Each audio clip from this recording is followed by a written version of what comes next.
বন্ধুরা আসসালামু আলাইকুম।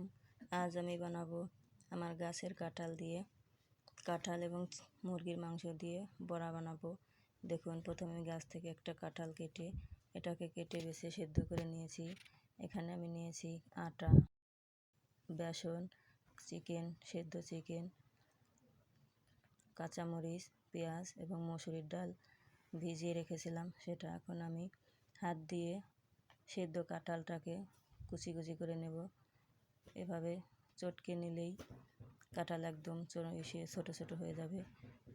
এখন আমি একটা গামলার মধ্যে নিয়ে নিলাম সেদ্ধ করা কাঁঠাল, মুরগির মাংস। এখানে আদা, রসুন, জিরা একসাথে বেটে রেখেছিলাম। আর দিলাম ভেজানো ডাল, কাঁচামরিচ, পেঁয়াজ, হলুদ গুঁড়া, ধনিয়া গুঁড়া, লবণ আর কিছু আটা আর কিছু বেসন দিয়ে নিলাম। এখানে একটি সেদ্ধ আলু দিয়ে দিলাম। এখন আমি সবগুলো একসাথে হাত দিয়ে চটকে মেখে নেব। এই যে দেখুন, আমি একটু গরম মশলার গুঁড়া দিয়ে দিলাম।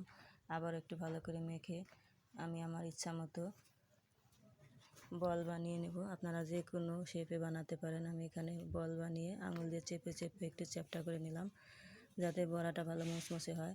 এখন গরম তেলে দু পিঠ উল্টে পাল্টে ভেজে নিলেই তৈরি হয়ে গেল আমার কাঁঠাল এবং মুরগির মাংস দিয়ে বড়া। আমি এখানে কয়েক রকম শেপ দিয়ে নিয়েছি। আপনারা আপনাদের ইচ্ছা মতো শেপ দিয়ে বানাতে পারেন।